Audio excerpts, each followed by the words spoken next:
오늘 마태복음 10장 본문으로 잡았는데 예수님께서 그 12명의 사도를 선발하고 나서 그 사도를 세상으로 파송하는 그런 장면입니다.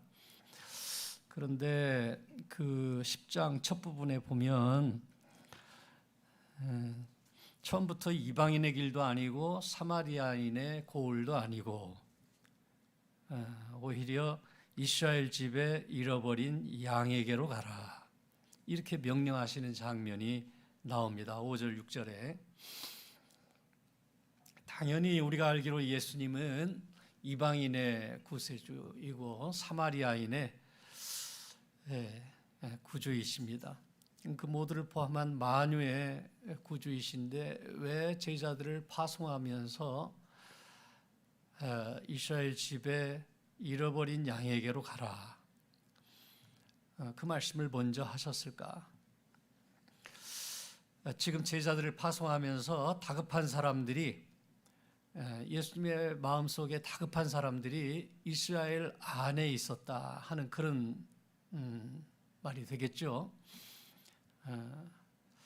그들에게 하나님의 나라도 전하고 그들에게 예수님 보여주신 그런 기적을 행하라 하는 말씀이겠죠. 구체적으로 어떤 사람들인지 쭉 10장에 나와 있습니다. 근데 그들 가운데에는 우선 율법을 지킬 수 없는 처지로 내몰린 사람들이 있었다는 것을 복음서 전체를 보면서 우리가 알 수 있습니다. 복음서 전체를 보면서 예수님이 주로 만나셨던 분들, 예수님이 주로 대접했던 그런 사람들이 누구일까 하는 것을 10장에서 다시 한번 볼 수 있습니다. 병자가 있고 세리가 있고 또 귀신 들린 자가 있고 10장에 나오지 않는 사람들도 우리가 복음서를 통해서 쭉 창녀가 있고, 그들에게 기적이 필요했고 하나님의 은혜가 필요했습니다. 그런데 이 사람들은 특징이 무엇일까 봤을 때 종종 이스라엘 사회의 경계선 밖으로 어쩔 수 없이 내몰린 사람들이라고 할 수 있습니다. 율법을 지킬 힘이 없었고, 그래서 자기들이 원하더라도 그 안에 들어갈 수 없었던 그런 사람들입니다. 이 사회가 받아주지 않았던 그런 사람들이죠. 제자들은 그렇게 경계선 밖에 있는 사람들을 예수님 따라서 찾아갔습니다. 예수님이 그러셨던 것처럼 제자들도 그런 사람들을 찾아갔습니다. 그런데 우리가 아는 대로 예수님이 만난 사람들 중에 경계선 안에 있으면서도 스스로 잘난 사람들이 있어요. 내가 경계선 안에 있다라고 하는 것을 드러내고 그렇게 자랑스럽게 예수님 앞에 나섰던, 또는 그 사회 안에서 행세했던 그런 사람들이 있습니다. 그 사람들은 제자들을 미워하고 때로는 박해했습니다. 오늘 10장에 그런 말씀들이 나오죠. 그런데 그것은 예수님도 경험한 일이었습니다. 심지어는 목숨을 위협했습니다. 예수님의 생명을 위협하고 또 제자들의 생명도 함께 위협을 받았습니다. 10장 대부분의 내용은 그런 사람들 앞에서 담대하라, 그런 내용입니다. 제자들을 향해서 담대하라, 두려워하지 말라 하는 그런 당부를 이 제자들을 파송하시면서 예수님이 해주시는 말씀, 그런 내용으로 10장 대부분의 말씀이 분량을 할애하고 있습니다. 그러니 10장 이 내용의 실제 중요한 말씀은 어떤 면에서 제자들, 파송받는 제자들이 아니라 제자들이 만나는 사람들, 제자들이 만날 사람들, 그 사람들에 대한 얘기로 나아간 것입니다. 제자들은 그들을 만나면서 예수님 말씀하셔요. 때로는 환대를 받을 거다.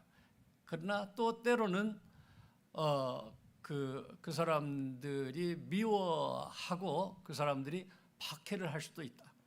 그럴 때 담대해라. 때로는 들어가서 한 대 받지 못하거든 발에서 먼지를 떨어버려라. 그리고 그 마을에서 곧장 나와라 하는 그런 제자들에게 힘을 주는, 담대하라고 그렇게 격려하는 말씀입니다. 실제 제자들이 굴욕적인 대우를 받기도 하고 또는 환대를 받기도 했지요. 그래서 그 제자들의 지위는 영접하는 그 사람들의 마음속에서 결정이 됐습니다. 제자들을 만나는 사람들, 그 사람들이 제자들을 어떻게 대하는가에 따라서 제자들이 그 지위가 높아지기도 하고 또는 정말 하찮은 사람들로 그렇게 나락에 빠지기도 하고 그러는 거죠. 그래서 오늘 10장 마지막 부분 석절을 읽었는데 이 본문 말씀은 파송받은 제자들이 아니라 그 제자들을 맞이하는 사람들로 초점이 옮겨가고 있습니다. 파송받은 자가 아니라 그 사도들이 아니라 이 사도들을 영접하는 자, 그들을 향한 말씀이 된 것입니다. 예수님이 그래서 40절에 너희를 영접하는 자는 나를 영접하는 것이요 나를 영접하는 자는 나를 보내신 이를 영접하는 것이다. 이렇게 말씀합니다. 담대하라. 믿음을 지키라 말씀하면서 너희는 바로 나하고 그리고 또 나를 보내신 그분을 대신해서 가는 것이다 하는 그런 격려의 말씀입니다. 41절에는 선지자의 이름으로 선지자를 영접하는 자는 선지자의 상을 받을 것이요 의인의 이름으로 의인을 영접하는 자는 의인의 상을 받을 것이라. 그렇게 얘기합니다. 선지자의 마음으로 제자들을 영접하면 그 영접하는 그 사람 안에 선지자의 마음이 있는 것이다 하는 것이죠.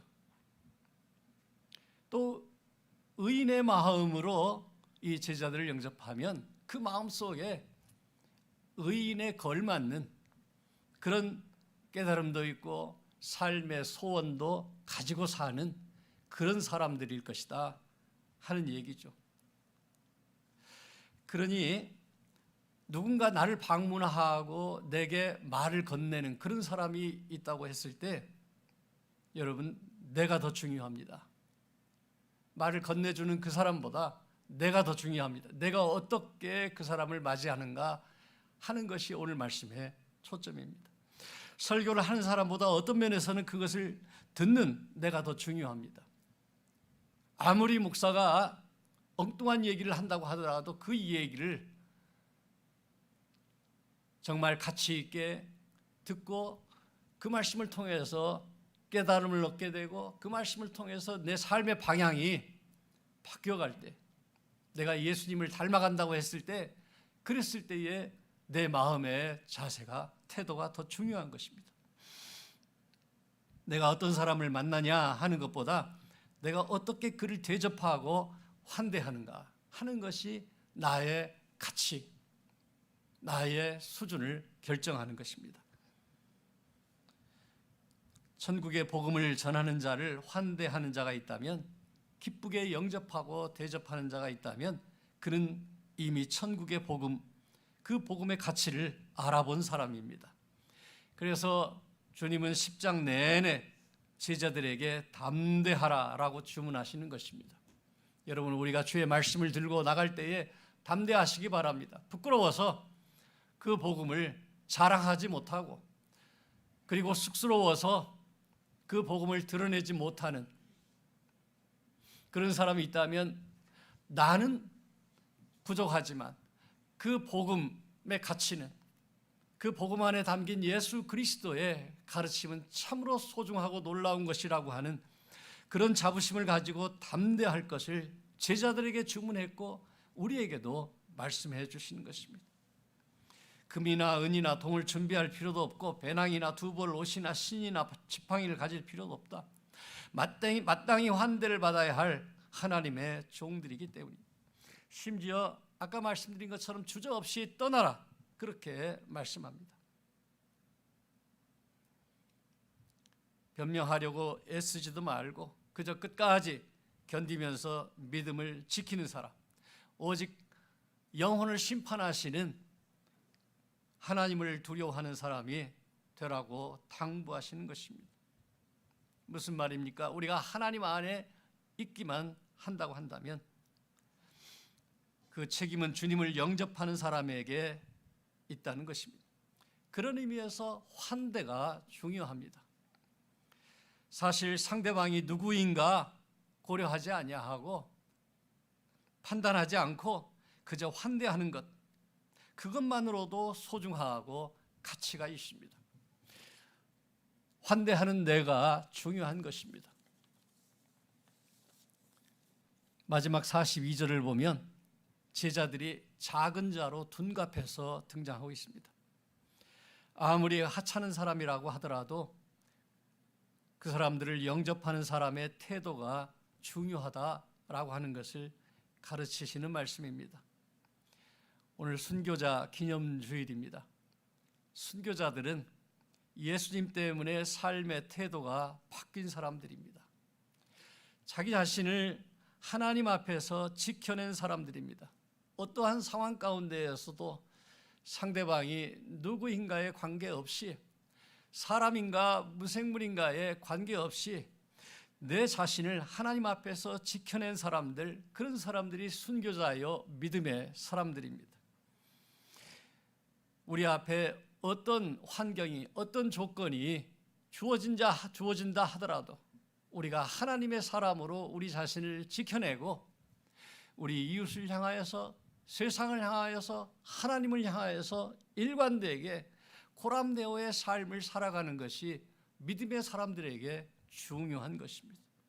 오늘 제자들을 파송하면서 그 마지막 장면은 바로 그 제자들을 어떤 모습으로든 환대할 것, 제자들이 어떤 다른 모습으로 변장하여서 우리에게 나타난다 할지라도 우리의 마음의 태도가 일관되게 믿음의 사람으로 이어질 때에, 그때에 하나님은 우리를 칭찬하시고 상을 주실 것입니다. 부자에게 냉수 한 그릇은 야박한 것입니다. 반면에 거지에게 냉수 한 그릇은 감사한 것입니다. 그러니까 상대가 누군가 하는 것보다 내가 마음을 다해서 주님을 대접하는 것처럼 사람들을 환대하는 것이 더 중요합니다. 대접하는 자, 그 사람의 태도에 의해서 스스로 부자도 되고 스스로 거지도 되는 것입니다. 그리고 자신에게 주어질 상도 스스로 결정하는 것입니다. 작은 자 가운데 하나에게 건넨 냉수 한 그릇 안에 하나님이 약속하신 그 상이 들어있습니다. 그러니 누군가를 환대하는 것은 그 상대방의 가치 그리고 자격을 확인해 주는 것이 아니라 내 영혼의 깊이, 내 영혼의 안목을 증명하는 것입니다. 나는 어떤 마음으로 사람들을 대하고 있습니까? 어떤 마음으로 이 세상을 대하고 있습니까? 우리가 나에게 부딪힌 그런 조건과 환경의 변화, 여하에 의해서 좌우되는 것이 아니라, 요동하는 것이 아니라, 흔들리는 것이 아니라 우리가 일관된 하나님 앞에 있는 그런 사람으로 내 앞에 놓여 있는 그 누군가를 향하여서, 내 앞에 있는 그 무엇인가, 그것을 향하여서, 그 사건을 향하여서 지극한 정성으로 바라보아주고 돌보아주고 얘기를 들어주고 사랑을 쏟는 그 사람을 우리가 만나면 그 사람을 통해서 우리는 자연 머리를 숙이게 되어 있습니다. 그 마음의 크기와 무게를 저절로 느낄 수 있는 것입니다. 베드로는 예수님을 만날 때에 자기 자신을 바라보게 되었습니다. 저절로 머리가 숙여지면서 제가 죄인입니다. 나를 떠나십시오 하는 그런 마음으로 예수님 앞에 선 베드로였던 것을 우리가 볼 수 있습니다. 가끔 지극히 작은 자가 교회를 찾아옵니다. 요즘 교회를 찾는 사람들이 이런저런 사람들이 있기 때문에 아차하는 순간에 실수할 수도 있습니다. 마태복음 25장의 말씀을 생각하면서 그럴 때에 우리 마음을 다잡아야 합니다. 작은 이웃 안에 예수님이 계실 것이기 때문입니다. 그 안에 나를 이 땅에 보내신 하나님이 계실 것이기 때문입니다. 그래서 우리는 누구를 만날 때에도, 이 세상에 어떤 일을 닥칠 때에도 하나님 앞에 선자가 되어야 합니다.